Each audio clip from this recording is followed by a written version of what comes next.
Bismillahirrahmanirrahim. Assalamualaikum warahmatullahi wabarakatuh. Salam Om Swastiastu, Namo Buddhaya, salam kebajikan dan sejahtera bagi kita semua. Marilah kita panjatkan puji dan syukur kehadirat Tuhan Yang Maha Esa atas limpahan rahmat serta nikmatnya. Tidak lupa sholawat serta salam kita curahkan kepada junjungan kita Nabi Muhammad SAW yang telah membawa kita keluar dari zaman kegelapan menuju zaman yang terang benderang. Yang terhormat Ibu Zwesti Eka Putri MAK selaku dosen pengampu mata kuliah Sistem Informasi Manajemen dan teman-teman yang saya banggakan. Pada kesempatan kali ini, kami selaku kelompok 2 Sistem Informasi Manajemen kelas akuntansi 4B UIN Syarif Hidayatullah Jakarta akan memaparkan materi yang bertemakan manajemen sumber daya data. Anggota kelompok kami terdiri dari 4 orang. Yang pertama ada Sulfi Ulfiah, yang kedua Adelia Fitri, yang ketiga saya sendiri Faurelia Almira Rahma, dan yang terakhir Namira Sukma Damayanti. Pembahasan pertama pada kali ini yaitu teknik dasar manajemen basis data. Dengan subbab yang pertama ada manajemen basis data, yang kedua konsep dasar data, yang ketiga struktur basis data, dan yang terakhir pengembangan basis data. Kemudian pembahasan yang kedua yaitu mengelola sumber daya data dengan subbab yang pertama manajemen sumber daya data, yang kedua tipe basis data, yang ketiga data warehouse dan data mining, dan yang terakhir pendekatan manajemen basis data. Masuk ke pembahasan yang pertama mengenai teknik dasar manajemen basis data. Apa sih basis data?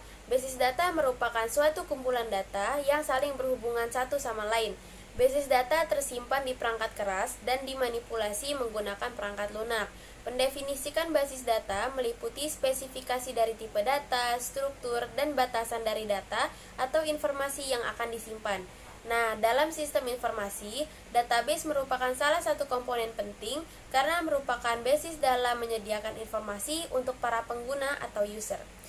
Penyusunan basis data meliputi proses memasukkan data ke dalam media penyimpanan dan diatur menggunakan perangkat sistem manajemen basis data, Database Management System atau DBMS.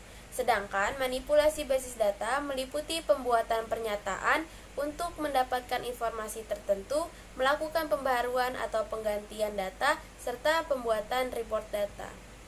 Kemudian manajemen basis data mempunyai tujuan nih. Yang pertama, menyediakan penyimpanan data untuk dapat digunakan oleh organisasi saat sekarang dan di masa yang akan datang. Yang kedua, pengendalian data untuk setiap siklus agar data selalu up to date dan dapat mencerminkan perubahan spesifik yang terjadi di setiap sistem. Yang ketiga, pemasukan data dapat meringankan tugas operator dan mempersingkat waktu pengguna untuk mendapatkan data serta hak-hak yang dimiliki terhadap data yang ditangani. Dan yang terakhir, pengamanan data terhadap kemungkinan penambahan, pengubahan, kerusakan, dan gangguan lain-lain. Lalu apa sih peranan manajemen basis data? Nah, dilihat dari metode kerja, yang pertama semakin mempermudah pelaksanaan kegiatan sehingga waktu dan tenaga berjalan secara efisien. Yang kedua, semakin lancar kegiatan kerja sehingga menghasilkan pekerjaan yang efektif. Yang ketiga, semakin sederhana, dan yang terakhir pekerjaan dapat semakin efisien. Sedangkan dilihat dari prosedur kerja, yang pertama menciptakan metode kerja yang efektif dan efisien sehingga tujuan dapat tercapai. Yang kedua, menambah efisiensi kerja kantor. Yang ketiga, membangun manajemen dalam menilai pekerjaan kantor dan subsistem pekerjaan. Dan yang terakhir, menghemat waktu dan biaya tentunya. Selanjutnya, bagaimana konsep dasar data? Definisi data itu sendiri adalah bahan mentah yang diproses untuk menyajikan informasi. Menurut John J. Longkutoy, istilah data adalah suatu istilah majemuk yang berarti fakta atau bagian dari fakta yang mengandung arti yang dihubungkan dengan kenyataan, simbol-simbol, gambar-gambar, angka-angka, huruf-huruf, atau simbol-simbol yang menunjukkan suatu ide, objek, kondisi, atau situasi, dan lain-lain. Jelasnya, data itu bisa berupa apa saja yang dapat ditemui di mana saja. Kegunaan data adalah sebagai bahan dasar yang objektif di dalam proses kebijaksanaan dan keputusan oleh pihak pimpinan organisasi. Nah, di sini terdapat tahap dalam konsep dasar data. Yang pertama, tentu saja data harus diinput ke dalam perangkat. Kemudian diolah sedemikian rupa agar informasi yang dibutuhkan sesuai. Dari sini, data dapat disimpan oleh yang berwenang atau menjadi informasi bagi user. Materi selanjutnya adalah klasifikasi data. Menurut De Liangji, data adalah hal, peristiwa, atau kenyataan lain apapun yang mengandung sesuatu, pengetahuan untuk dijadikan dasar guna untuk penyusunan keterangan, pembuatan kesimpulan, ataupun penetapan keputusan. Nah, klasifikasi data ini terdiri dari 3 jenis. Yang pertama, klasifikasi data menurut jenis datanya. Terdiri dari 2 data. Yang pertama ada data hitung dan data ukur. Data hitung adalah data hasil perhitungan atau jumlah tertentu. Sedangkan data ukur adalah data yang menunjukkan ukuran mengenai nilai sesuatu.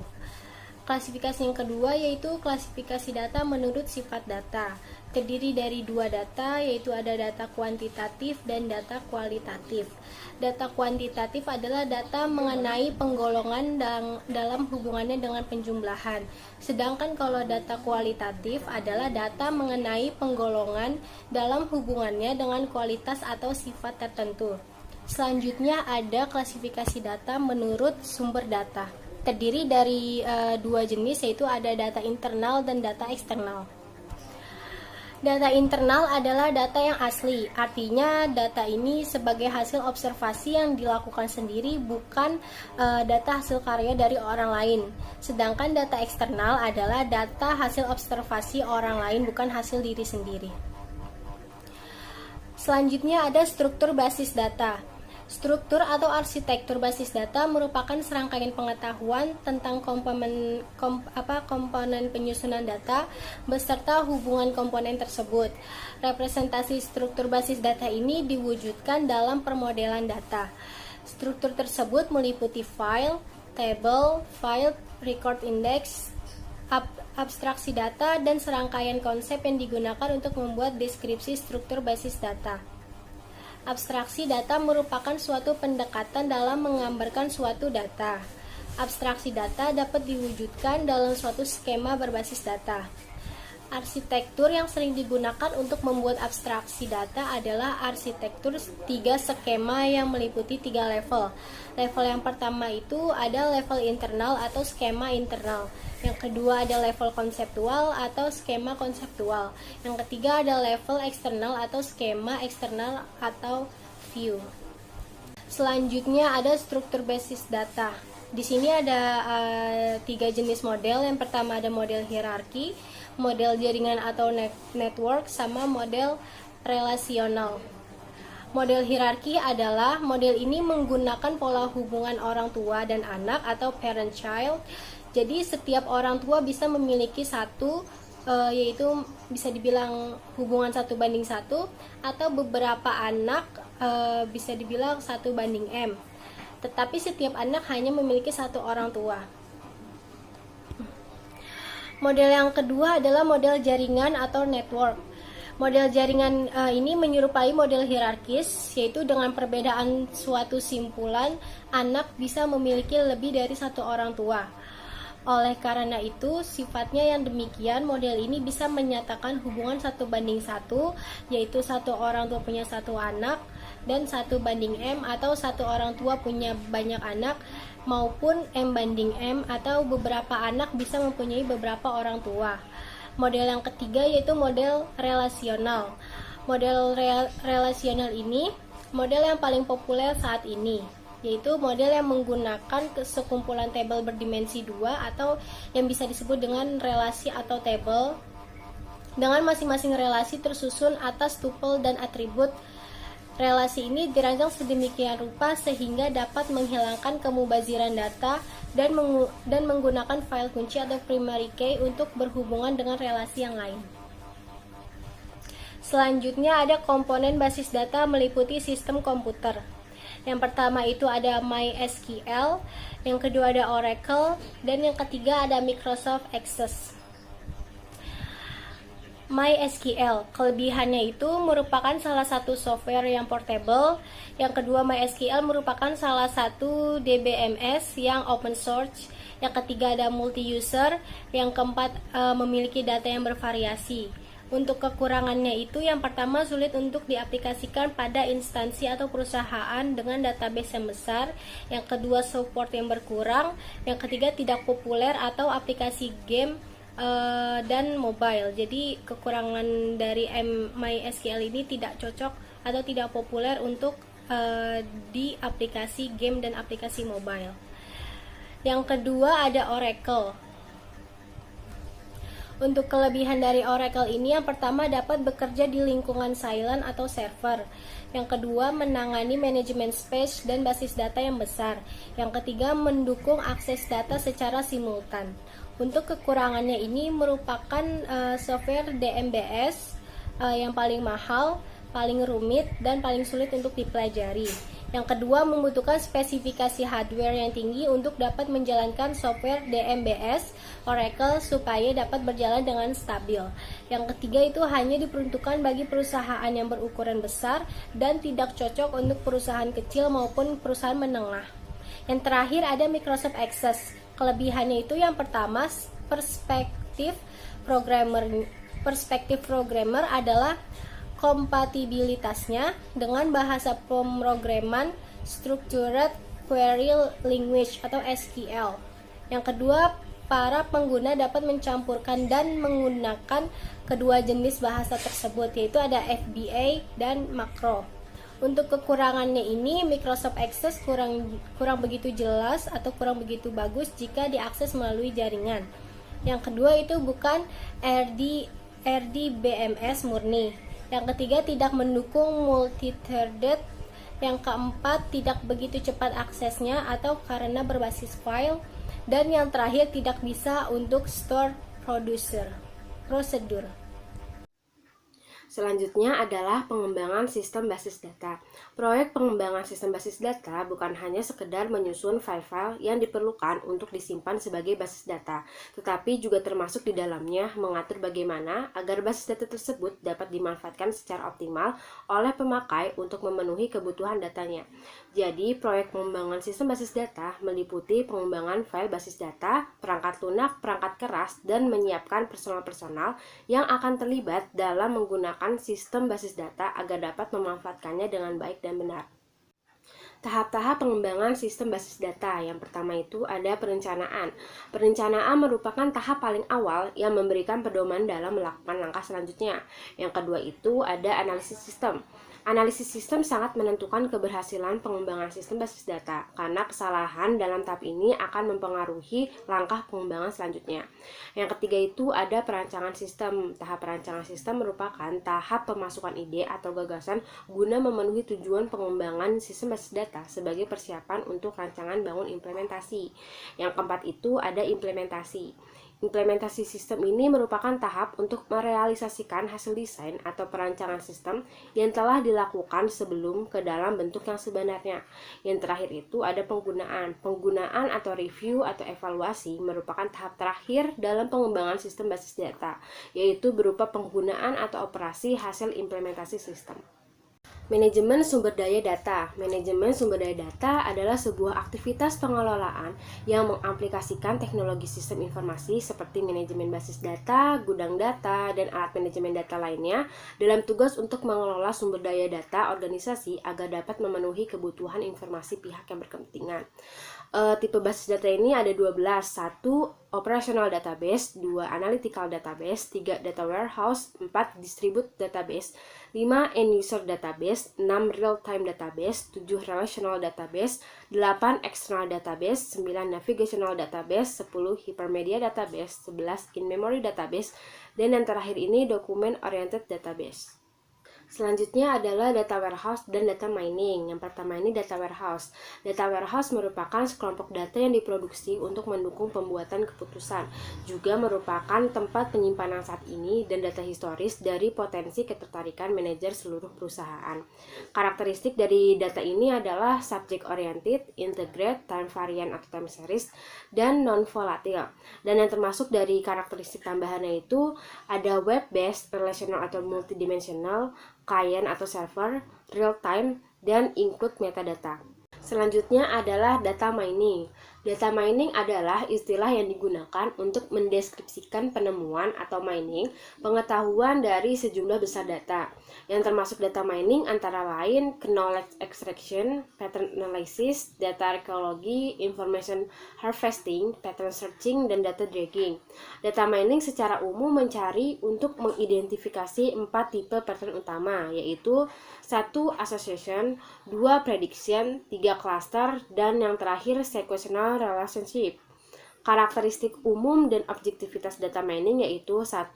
Data seringnya terpendam dalam database yang sangat besar yang kadang-kadang datanya sudah bertahun-tahun. Yang kedua, lingkungan data mining biasanya berupa arsitektur client server atau arsitektur sistem informasi berbasis web. Ketiga, tool baru yang canggih. Keempat, pemilik biasanya seorang end user. Kelima, tool data mining dengan kesediaannya dikombinasikan dengan spreadsheet dan tool software pengembangan yang lainnya. Dan yang terakhir, karena besarnya jumlah data dan usaha pencarian yang besar-besaran, kadang-kadang diperlukan penggunaan proses paralel untuk data mining. Selanjutnya adalah pendekatan manajemen basis data. Pendekatan manajemen basis data ini ada dua. Yang pertama, flat file approach atau pendekatan file datar. Model ini sering dihubungkan dengan legacy system atau sistem warisan. Model ini menggambarkan suatu lingkungan yang file data individualnya tidak terkait dengan file lainnya. Dalam model ini, end user tidak berbagi data dengan end user lainnya. Ketika end user lain membutuhkan data yang sama untuk tujuan yang berbeda, mereka harus menyusun set data yang terpisah untuk memenuhi kebutuhan mereka. Kelemahan dari model ini adalah munculnya data redundancy atau data yang berlebih yang mengakibatkan masalah pada data strong, data updating, currency of information, text data dependency, dan flat files data integration. Nah, yang kedua itu ada database approach atau pendekatan basis data. Untuk mengatasi permasalahan pada flat file model digunakan pendekatan database untuk manajemen data. Database Management System atau DBMS adalah sistem software khusus yang diprogram untuk diakses. Pendekatan ini memusatkan pengorganisasian data ke dalam database umum, sehingga data dapat dibagi dengan pemakai lainnya. Hal ini mengatasi kelemahan pendekatan flat file model. Baik, selanjutnya di sini saya akan membacakan tentang studi kasus sistem basis data terdistribusi pada sistem informasi pemesanan tiket travel. Perusahaan-perusahaan terutama perusahaan yang memiliki banyak server, cabang kebanyakan akan menyebarkan data di lokasi server yang berbeda-beda. Mereka dapat menggunakan sistem basis data terdistribusi untuk mengolah data mereka. Sistem basis data terdistribusi adalah kumpulan data logis yang saling berhubungan secara fisik terdistribusi dalam jaringan komputer yang tidak tergantung dari program aplikasi sekarang maupun pada masa yang akan datang. Di mana untuk mengendalikan masalah-masalah tadi kita dapat menggunakan aplikasi DBMS atau Database Management System. Aplikasi ini memungkinkan ditatanya suatu basis data terdistribusi dan membuat distribusi tersebut transparan bagi para penggunanya. Sistem basis data tunggal yang dibagi menjadi beberapa bagian dan masing-masing bagian itu disimpan di beberapa komputer yang berbeda yang terhubung dalam satu jaringan komunikasi, di mana masih terkontrol oleh aplikasi DBMS atau Database Management System. Selanjutnya itu ada kelebihan dan fungsi tambahan dari sistem basis data terdistribusi, di mana kelebihannya itu lebih mudah untuk dikembangkan, memiliki tingkat transparansi yang berbeda-beda, keandalan dan ketersediaan dan peningkatan performa. Selanjutnya itu adalah fungsi tambahan, di mana untuk penyimpanan penelusuran data, query-nya yang terbatas, manajemen transaksi yang terdistribusi, manajemen replikasi data, pemulihan basis data terdistribusi, keamanan serta manajemen direktori katalog terdistribusi. Di sini saya akan membacakan tentang kasus basis data terdistribusi pada sistem informasi pemesanan tiket travel, di mana pada TravelX terdapat beberapa cabang yang biasa digunakan untuk pemesanan tiket, yang dimana kita bisa memesannya melalui secara offline ataupun secara offline atau secara langsung datang ke toko atau agen traveling ini, di mana terdapat perbedaan antara keduanya. Jika seseorang melakukan pemesanan secara langsung atau secara offline, akan mendapatkan tiketnya secara langsung pula dan berstatus lunas atau langsung dibayar. Sedangkan jika pembeli melakukan pembelian secara online, maka harus terlebih dahulu membayar ke bank atau aplikasi tertentu untuk mengambil tiketnya di tempat yang ia terus akan mengambil tiketnya atau menukarkan tiketnya di tempat ia akan berangkat. Nah, sebelum membayar itu masih berstatus belum lunas, di mana si pembeli diberi waktu jangka waktu untuk melunasi pembayaran tersebut, misalnya 5 jam atau dengan ketentuan yang telah disepakati. Jika si pembeli tidak membayar berdasarkan ketentuan atau melewati batas waktu, maka tiket tersebut dinyatakan hangus atau dihapus. Berarti si pembeli tidak jadi untuk membeli pesanan tiket travel tersebut. Selanjutnya, studi kasus yang kedua itu perancangan model sistem informasi manajemen menggunakan data warehouse untuk analisis jasa pengiriman barang dengan studi kasus PT Makmur. Jadi PT Makmur ini merupakan sebuah anak perusahaan yang bergerak di bidang jasa pengiriman barang yang berada di Kota Tangerang. Pengolahan data transaksi pengiriman barang sudah dilakukan secara komputerisasi, meskipun hanya sebatas penggunaan aplikasi order pengiriman dan pembayaran. Dikarenakan sistem belum terintegrasi dengan baik, mengakibatkan aplikasi order pengiriman dan pembayaran. Dikarenakan sistem belum terintegrasi dengan baik, jadi informasi yang dihasilkan itu kurang tersaji dengan lengkap dan akurat, sehingga pihak manajemen itu mengalami kesulitan dalam mengambil keputusan terkait jasa pengiriman barang. Adapun permasalahannya yaitu kesulitan mengetahui informasi order pengiriman, kesulitan mengetahui informasi pendapatan perusahaan sehingga tidak diketahui tren kinerja layanan pengiriman barang. Nah, berdasarkan kondisi di atas, maka peneliti menggunakan data flow diagram atau metode perancangan database data warehouse. Menggunakan metode itu melakukan analisis permasalahan yang terjadi, mengidentifikasi kebutuhan informasi yang dibutuhkan oleh manajemen, serta merancang aplikasi sistem informasi manajemen. Metode untuk menganalisis kondisi current sistem NetStep Kimball. Metode pengembangan sistem informasi manajemen menggunakan pendekatan Unival Modeling Legge dengan alat bantu Use Case Diagram. Implementasi data warehouse menggunakan bahasa pemrograman Visual Basic tahun 2018 dengan database MySQL. Model database skema yang digunakan menggunakan Star Database Schema, di mana hasil dari penelitiannya adalah sebuah aplikasi online Analytical Positioning atau OLAP yang mendukung pihak manajemen dalam melakukan analisis jasa pengiriman barang dan membantu dalam mengambil keputusan, sehingga manajemen tidak mengalami kesulitan lagi dalam mengambil keputusan dan untuk mengetahui informasi order pengiriman. Mungkin hanya itu saja pemaparan dari kelompok 2. Kurang lebihnya mohon dimaafkan. Wabillahi taufiq wal hidayah. Wassalamualaikum warahmatullahi wabarakatuh.